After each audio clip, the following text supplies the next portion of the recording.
Hello दोस्तों, स्वागत है आप सभी का आपके अपने YouTube channel online study RGT पर। और दोस्तों, जो भी साथी इस वीडियो को देख रहा है वो वीडियो को प्लीज़ एंड तक देखना, क्योंकि कुछ महत्वपूर्ण चीज़ें आप लोगों को इस वीडियो के अंदर मैं बताने वाला हूं जो कि आपके बहुत ज़्यादा काम आने वाली है। इस समय पर एक ऐसी सिचुएशन आप लोगों के लिए बनी हुई है जिसमें प्रशिक्षु जो है वो बहुत ज़्यादा परेशान है अपने एग्ज़ाम को लेकर के, अपने फ्यूचर को लेकर के, अपने करियर को लेकर के, और उस चीज़ का फ़ायदा जो है वो उठाया जा रहा है। तो उन चीज़ों से बचने के लिए आप लोगों को ये वीडियो ज़रूर देखना चाहिए एंड तक। और उसके बाद आप लोग बताइएगा कमेंट सेक्शन में कि क्या आप लोग मेरी बात से सहमत हो या नहीं।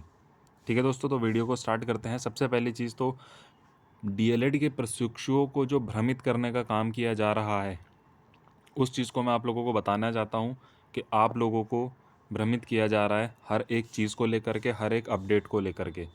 उन चीज़ों से आप लोगों को सबसे पहले बचना है। ठीक है दोस्तों, चाहे वो आपका एग्ज़ाम को लेकर के हो, चाहे वो आपका प्रत्यावेदन को लेकर के हो, बहुत सारी चीज़ें ऐसी निकल कर के सामने आ रही हैं जो आप लोगों को डिमोटिवेट करने का काम सबसे ज़्यादा यूट्यूबर्स कर रहे हैं इस समय पर। क्योंकि देखिए, कुछ यूट्यूबर्स को अपने व्यूज़ से मतलब है सिर्फ। उन्हें नहीं फ़र्क पड़ता कि आप लोग उस खबर को किस तरीके से ले रहे हो, किस तरीके से सुन रहे हो, किस तरीके से उसे समझ रहे हो, और उसका क्या इफ़ेक्ट आप लोगों की लाइफ पर पड़ रहा है। उनको मतलब है कि कंटेंट सोचा, बनाया और अपनी तरफ से आकर के बोल दिया। चाहे दूसरा उस चीज़ को सीरियस ले ले, चाहे दूसरा उस चीज़ को सुन करके कुछ अलग स्टेप ले ले, तो ये सारी चीज़ें नहीं होनी चाहिए।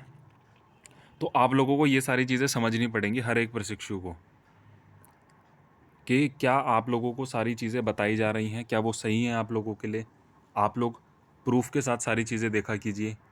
बट सबसे बड़ी कमी जो है डीएलएड के प्रशिक्षुओं के अंदर ये रही है, मैं सभी को नहीं कह रहा हूँ, पर कुछ बच्चे ऐसे हैं, क्योंकि मुझे लगातार फ़ोन्स आते रहते हैं, तो उनकी बातों से ही पता चल जाता है कि उन्हें जिसने जो बोल दिया वो उस चीज़ पर यकीन कर लेते हैं।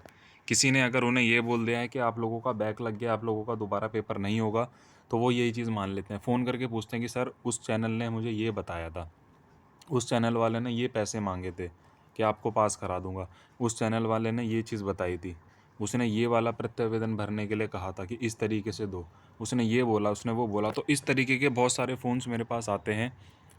चीज़ें पब्लिक नहीं कर सकते, वरना आप लोगों को पता है, जो मुझे फ़ोन करते हैं उन लोगों को पता है, वो अगर सुन भी रहे होंगे उन्हें पता है कि क्या क्या समस्या आप लोगों के सामने आती रहती है।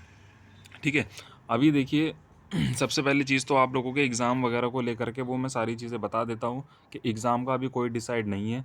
जो लोग ये डेट शीट बता रहे हैं कि आपका इतनी तारीख से इतनी तारीख पेपर हो जाएगा, अभी ऐसा कुछ नहीं है। पीएनपी की तरफ से कोई अभी ऐसा नोटिस नहीं आया है, कोई ऐसी बात नहीं हुई है। हालांकि संभवतः ये कहा गया है कि नवंबर में आप लोगों का एग्ज़ाम हो सकता है, पर मैंने आप लोगों को बताया था कि उस समय पर नगर पालिका के इलेक्शंस भी हैं, तो हो सकता है कि वहाँ पर थोड़ा आगे पीछे या डिले भी हो सकता है, पर श्योर नहीं है।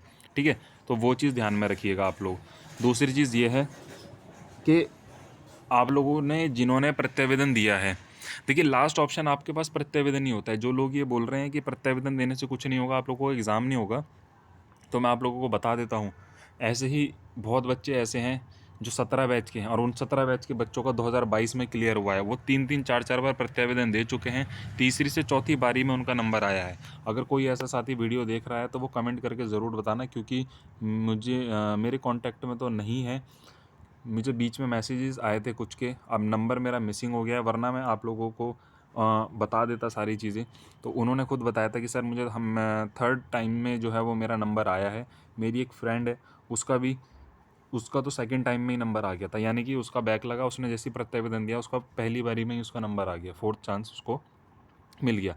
तो प्रत्यावेदन का जो प्रावधान बनाया गया है वो ऐसे नहीं बनाया गया है कि एप्लीकेशन ले रहे हैं और आप लोगों को चांस नहीं देंगे।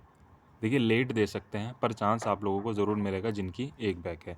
जिनकी 2 से 3 बैक है, उनके लिए मैंने कहा था कि प्लीज़ आप लोग पेशेंस रखिए, अभी आप लोग अपना वेट कीजिए। नहीं हो रहा है, एससीईआरटी जाइए, इकट्ठा होकर के जाइए सारे, बात रखिए अपनी, तभी देखिए कुछ हो पाएगा। पर घर बैठे कमेंटबाजी करने से कुछ नहीं होगा, कोई साथ नहीं देगा आप लोगों का इस चीज़ में। ठीक है, तो यही मैं चीज़ आप लोगों को इस वीडियो के माध्यम से बता रहा था कि जो कुछ यूट्यूबर्स आप लोगों को अलग अलग चीज़ें दिखा करके डिमोटिवेट कर रहे हैं, तो वो चीज़ें डिमोटिवेट आप लोगों को नहीं होना है बिल्कुल भी, क्योंकि उन्हें अपने व्यूज़ से मतलब है और आप लोगों को अपने कैरियर से मतलब है। ठीक है, वो व्यूज़ के लिए आप लोगों को कुछ का कुछ बता देते हैं, सुबह से शाम तक 10 से 15 वीडियो डाल देंगे, कुछ भी बकवास कर देंगे, ठीक है। ये काम हमारे चैनल द्वारा बिल्कुल भी नहीं किया जाता है। आप लोगों ने देखा होगा ज़्यादा वीडियोज़ नहीं आती हैं, व्यूज़ के लिए मैं काम नहीं करता हूँ। मैं सिर्फ काम ये करता हूँ कि आप लोगों को सही न्यूज़, सही इन्फॉर्मेशन जो है वो समय से पहुँच सके। अब बात मैं करूँगा यहाँ पर, देखिए कल एक मुझे न्यूज़ कटिंग मिली, उसके बारे में थोड़ी सी चर्चा करूँगा, क्योंकि उसको किस तरीके से आप लोगों को बताया जा रहा है उस चीज़ पर जानते हैं। अब देखिए यहाँ पर एक न्यूज़ आई थी, जिसको कि सुनने के बाद बहुत ज़्यादा बुरा लगा कि यहाँ पर ये चीज़ें नहीं होनी चाहिए, ठीक है। जिस पे लिखा है कि आई लव यू मम्मी बोलने के बाद बीटीसी की छात्रा ने दी जान, ठीक है। अब मैं इसमें आप लोगों को एक चीज़ बता देता हूँ कि आप लोग जब इस पूरी न्यूज़ को पढ़ोगे तो वहाँ पर देखोगे कि जो उनके पापा जी थे वे इसमें लिखा हुआ है सारी चीज़ें, वे कहाँ जॉब करते थे और कहाँ कहाँ वे रहते थे, वो सारी चीज़ें लिखी गई हैं, ठीक है। और जो जिन्होंने सुसाइड किया है वो डीएलएड की छात्रा हैं, ठीक है, बीटीसी की छात्रा हैं। पुराने बैच की रही होंगी इसलिए बीटीसी लिखा गया है, वरना डीएलएड लिखा जाता है। मेनली ये सारी चीज़ें हैं, ठीक है। न्यूज़ के अंदर कहीं से कहीं तक भी ये नहीं लिखा गया है कि क्या कारण रहा है। उन्होंने सिर्फ ये लिखा है कि डिप्रेशन है। उन्होंने खुद अपने सुसाइड नोट पर लिखा है कि डिप्रेशन है, डिप्रेशन की वजह से वो ये स्टेप ले रही हैं, ठीक है।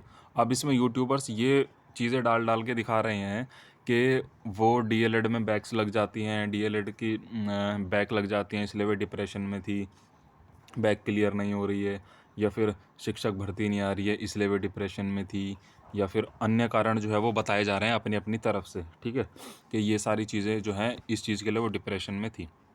क्या उन लोगों को पता है, वो जो लोग जा कर के मिले हैं इनसे या इनके घर वालों से मिले हैं कि भाई क्या कारण था ऐसा कि जो डिप्रेशन में थी? अभी उनके घर वालों तक को नहीं पता है कि क्या कारण है डिप्रेशन का, है ना। तो आप लोग इन चीज़ों से बचिए, क्योंकि देखिए ये स्टेप जो उठाया है ये गलत उठाया गया है। पर आप लोग खुद सोचिए कि जो व्यक्ति ये स्टेप उठा रहा है और बोल रहा है कि मैं डिप्रेशन में थी, तो क्या ऐसा कारण रहा होगा। आप लोग खुद थोड़ा सा यहाँ पर दिमाग लगाइए कि कुछ ना कुछ बड़ा ठोस कारण जो है वो रहा होगा कि जिस वजह से ये स्टेप जो है वो लेना पड़ा। और आप लोगों को मैं हमेशा कहता हूँ कि आप लोग ये छोटी छोटी चीज़ों को इग्नोर किया कीजिए कि आप लोगों की बैक लग गई है, आप लोगों के नंबर कम आ गए हैं, आप लोगों की अभी जॉब भर्ती से आप लोग बाहर हो। इन छोटी छोटी चीज़ों को इग्नोर किया कीजिए, क्योंकि लाइफ में बहुत कुछ है करने के लिए। अगर आप लोग इन चीज़ों की वजह से ऐसे स्टेप ले रहे हो तो बहुत ज़्यादा गलत कर रहे हो आप लोग, ठीक है। मेन मोटिव यही है वीडियो बनाने का कि आप लोगों को समझाना है इस चीज़ को, ठीक है। जिन्होंने ये काम किया है, ठीक है, जिनके बारे में मैंने अभी आप लोगों को न्यूज़ बताई है, तो देखिए ये बहुत ही ज़्यादा दुखद है कि उन्होंने ये स्टेप उठाया। पर देखिए कारण नहीं पता है, हमें भी नहीं पता है कि क्या कारण ऐसा है कि उन्होंने ये स्टेप लिया। बहुत ठोस कारण ऐसा हो सकता है कि जिस वजह से व्यक्ति ये सारे काम करने के लिए मजबूर हो जाता है, ठीक है। तो आप लोग इन न्यूज़ को देख करके आप लोग माइंड पर प्रेशर ना लें बिल्कुल भी। यही सारी चीज़ें मैं आप लोगों को हमेशा बताता रहता हूँ कि आप लोगों को अपना विकल्प ढूंढना शुरू कीजिए। अब आप लोगों को लग रहा है कि भाई बैक लग गई है, बीटीसी खतरे में है, तो विकल्प ढूंढने शुरू कर दीजिए कि और मैं क्या कर सकती हूँ, और मैं क्या कर सकता हूँ इसके अलावा। क्योंकि देखिए सभी लोग कोर्स कर रहे हैं या कुछ कर रहे हैं तो सब इनकम के लिए कर रहे हैं कि ताकि उनके पास एक अच्छी इनकम आ सके। तो आप लोग विकल्प अपने ढूंढने शुरू कीजिए।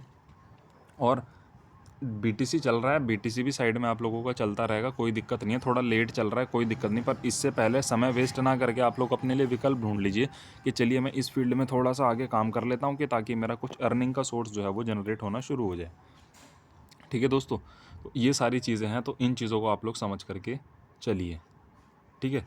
तो ये देखिए बहुत ही दुखद है कि ये सारी चीज़ें घटना जो है वो हो रही हैं, पर इसको आप इस चीज़ से नहीं तोल सकते जैसे कि यूट्यूबर्स दिखा रहे हैं कि इन्होंने इसकी वजह से ये सारी चीज़ें की हैं, क्योंकि ये कारण साफ नहीं है बिल्कुल भी, ठीक है। बाकी तो न्यूज़ का आप लोगों को पता ही है कि न्यूज़ होती कुछ और है और दिखाया कुछ और जाता है। तो ये सारी चीज़ें हैं दोस्तों, तो आप लोग इन चीज़ों को लेकर के बिल्कुल भी भ्रमित ना हो और अपने माइंड सेट को साफ़ सुथरा रख करके अच्छे से अपनी तैयारी करके अपना बताया आप लोगों को विकल्प ढूंढो, तैयारी करो, ठीक है।